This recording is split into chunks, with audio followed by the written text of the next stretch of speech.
Bienvenidos. Muchas veces se dice que el fútbol es un tema menor, un entretenimiento, un juego que no es tan importante como se lo quiere presentar.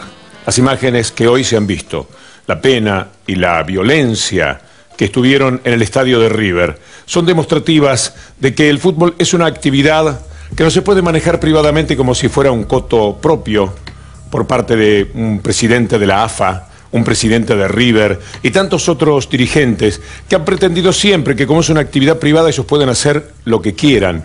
No es así. Hay mucho en juego, mucho del humor social, mucho de lo que puede ser la pena de una parte de la sociedad como la que siente en estos momentos el hincha de River.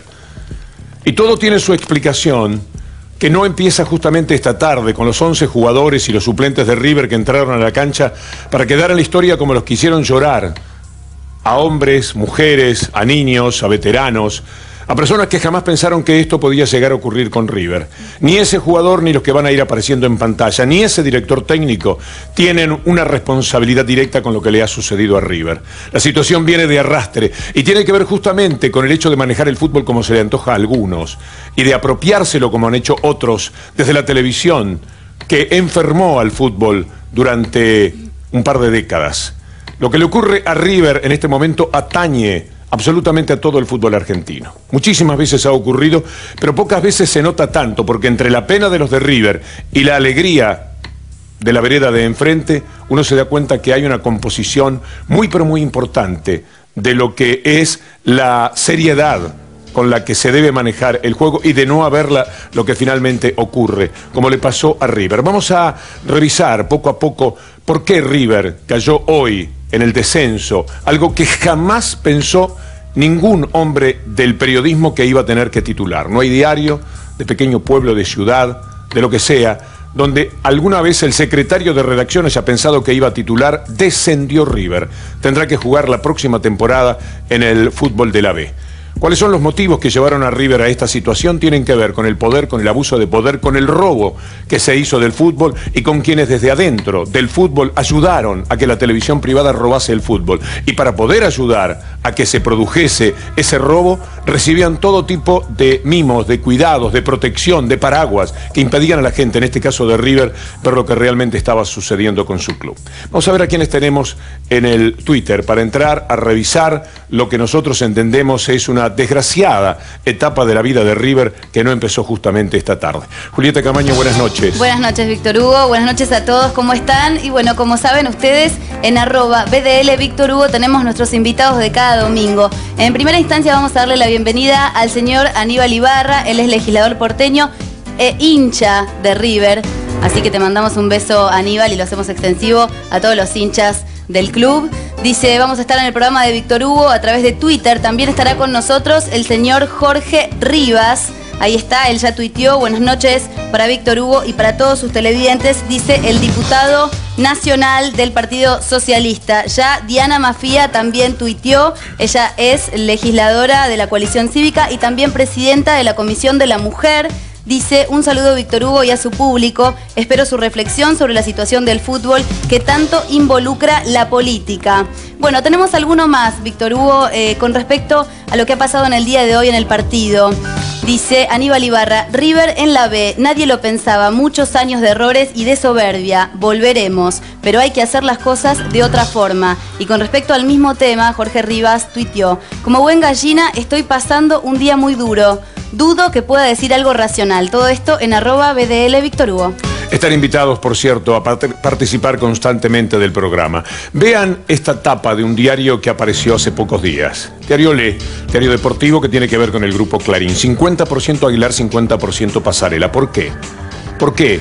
Protección hasta cuando ya no está Aguilar. Porque no hay ninguna relación entre Aguilar y Pasarela para establecer las culpas de lo que ha sucedido en River. Sí hay una protección para un hombre que desde River, desde adentro del fútbol, siempre estuvo muy atento a cuidar lo que el negocio de Clarín, de Torneos y Competencias hacía con el fútbol. Vean estas placas, para que quede claro. 3 temporadas determinaron que River tuviera que jugar la promoción. 1 año y medio de Aguilar, 1 año y medio de Pasarela. Hasta ahí sí, 50 y 50. Pero fue muy distinto lo que consiguieron unos y otros. En la temporada y media de Aguilar, River consiguió 56 puntos. En la temporada y media de Pasarela, River consiguió 85 puntos. Y seguimos. No es Juan José López el técnico al que peor le fue, es al que mejor le fue. De Simeone, Gorosito, Astrada, Capa, 39 puntos en 25 partidos. Ningún otro alcanzó esa cantidad de puntos. Quiere decir que tampoco en la gestión Pasarela puede reconocerse que el error haya sido designar a Juan José López, porque fue con el que mejor le ha ido a River de todos los últimos técnicos. Con los puntos logrados en la actual temporada, Capa y Juan José López, River se clasificó a la Copa Sudamericana, aunque no podrá jugarla por disputar la promoción. Por haber tenido que disputar la promoción. River empezó la temporada con el peor promedio, a 8 puntos de Gimnasia. Terminó 16 puntos arriba del Lobo, que dicho sea de paso, perdió en San Juan por 1-0. Esta es la protección que se le sigue dando a quien tanto tenía que ver con lo que ahora a River le sucede, que es el expresidente José María Aguilar, un hombre del riñón de Clarín y Torneos y Competencias dentro del fútbol. Vean ustedes el tratamiento que se le daba, mientras a River le ocurría de todo. Estas notas de protección, de amparo, de paraguas, van mostrando paulatinamente de qué manera el grupo cobijaba los desaciertos que se hacían en River permanentemente. Aguilar pone el pecho. Vean este título: Aguilar pone el pecho.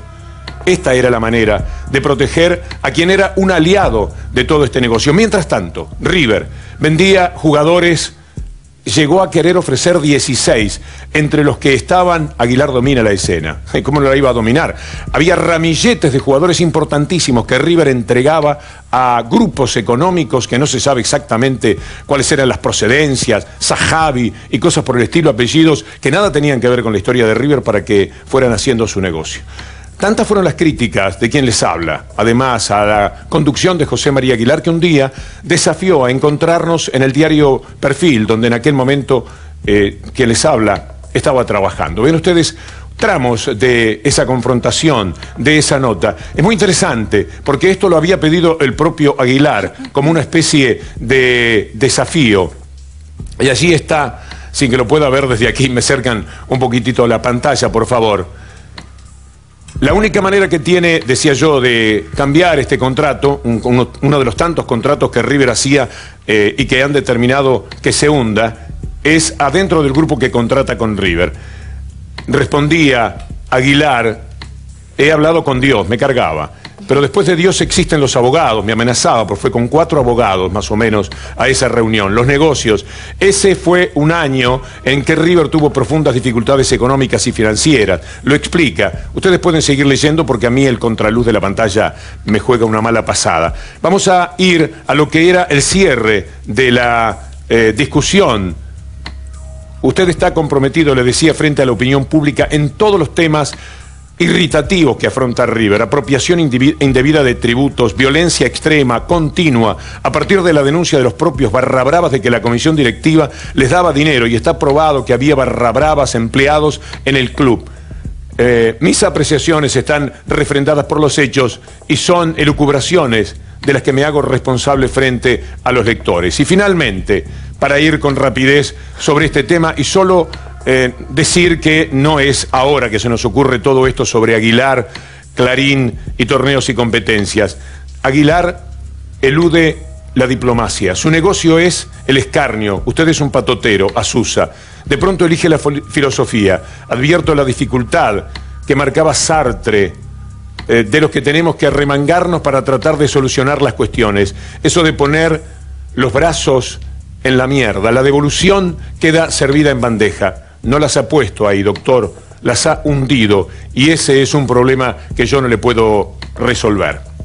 Así eran las relaciones de un sector minúsculo del periodismo con lo que estaba ocurriendo en River. Todo tipo de negocios, los barrabravas que se peleaban y llegaron a matarse porque había dineros interesantes, muy pero muy importantes, que los desquiciaron y generaron toda la etapa de violencia. En ese momento River empezó a hundirse. Fue entonces que River empezó a caminar hacia el abismo y no había soga ni de su historia, ni de su extraordinaria parcialidad, ni jugador ni director técnico que pudiera ayudar a River a que no siguiera caminando hacia el abismo. Esos eran los tiempos en los cuales River se había olvidado de lo que hoy se cumplen, por ejemplo, 15 años. 15 años hace hoy que River era campeón de América. Mire los jugadores que River pudo llegar a retener en determinado momento de su historia. El equipo aquel que derrotaba al América de Cali con el Mono Burgos, Hernán Díaz, Ayala, Rivarola y Altamirano, Escudero, Almeida, Ortega, Cedrés, Crespo, Francescoli. River era capaz de tener a esos jugadores, de mantener ese plantel, ese River que vimos hoy. No tiene ninguna relación, pero no tiene la culpa los jugadores que River se haya quedado sin dinero ni para pagar la luz, porque para sostener los tiempos de Aguilar adelantaron todo el dinero que Aguilar necesitaba para seguir disimulando y poder terminar su mandato. Le daban un dinero que ahora Pasarela no tuvo, para aunque sea comprarse un jugador, para reforzar el plantel, para pagarle mejor a los jugadores, para poderles pagar puntualmente. Los jugadores de River están con deudas muy importantes, esos jugadores a los cuales hoy llegaron a tirarles algunos objetos contundentes porque habían sido derrotados. Vale la pena recordar todo lo que River ha sido, más allá de este título de campeón de América del que hoy se cumplen 15 años, justamente hoy, de haberlo conseguido. Crespo, en aquel momento, podía convertir ese gol y promover una alegría que parece que quedase años muy lejanos de River. Vamos a presentar una animación. Quise decir de este River de hoy. Vamos a presentar una animación que hace a los Millonarios. El club River Plate fue fundado el 24 de mayo de 1901 a orillas del Riachuelo, en el barrio de La Boca. Uno de los nombres propuestos por algunos de sus fundadores fue Juventud Boquense. En 1931, al iniciarse la era del fútbol profesional en la Argentina, River Plate sacudió el mercado al comprar al futbolista Carlos Peuchele por 10.000 pesos. Allí nació el mote de Millonarios. Y en 1966, en una recordada final de la Copa Libertadores de América, River perdió 4-2 con Peñarol de Montevideo después de empezar ganando 2-0. Los rivales le endilgaron entonces el apodo de Gallinas. River pasó en aquella época 18 años sin lograr un campeonato. River tuvo sus estadios en Sarandí y en La Recoleta, pero en 1938, ante la creciente popularidad del equipo, inauguró el Monumental de Núñez. Allí se jugó la final de la Copa del Mundo de 1978, pero además, la cancha de River cobró fama mundial por los megashows de artistas internacionales como los Rolling Stones, Paul McCartney y AC/DC. River Plate es el equipo que más títulos obtuvo en el profesionalismo argentino, 33. Además, consiguió 2 Copas Libertadores y una Intercontinental. La calidad de los jugadores de River lo hizo famoso en el mundo. Allí brillaron cracks de la talla de Ángel Labruna, José Manuel Moreno, Amadeo Carrizo, Enrique Omar Sívori, Hermindo Onega, El Beto Alonso, Daniel Pasarela, Ramón Díaz, Enzo Francescoli y el Burrito Ortega, entre otros. Al finalizar el siglo XX, River se autobautizó como el campeón del siglo. La FIFA lo situó como el 9º equipo más exitoso del mundo. Su último título lo obtuvo en el Clausura 2008 bajo la dirección de Diego Simeone, pero en el semestre siguiente, con el mismo DT, consiguió la peor ubicación de su historia, último. Hoy, de aquel millonario, solo queda un club endeudado y al borde de la quiebra, y el temido fantasma de la B finalmente cobró cuerpo. Y en la B, con los brazos abiertos, lo espera el grupo, para televisarlo. Es muy perverso cómo se dan todas estas historias, estas vueltas de tuerca. Así están abrazando la presencia de River porque seguramente van a conseguir más audiencia. El negocio que les quedó del fútbol se va a hacer más interesante. Como me gustaría que alguien se anime a pensar que el nombre de la ley de medios, de lo que importa a la sociedad, este tema de River es un tema que también hace a los intereses nacionales y que por lo tanto River siga siendo transmitido por la televisión pública. Me gustaría muchísimo, porque de lo contrario será muy mortificante que quienes tanto ayudaron a que River llegase a esta situación, el fútbol argentino en general, se queden ahora con River. El mérito que tienen es muy interesante, el neoliberalismo desenfrenado de los años 90 y de la primera década de este siglo. El quedarse con todo, el quedarse con los millones y millones que River les fue dando, es lo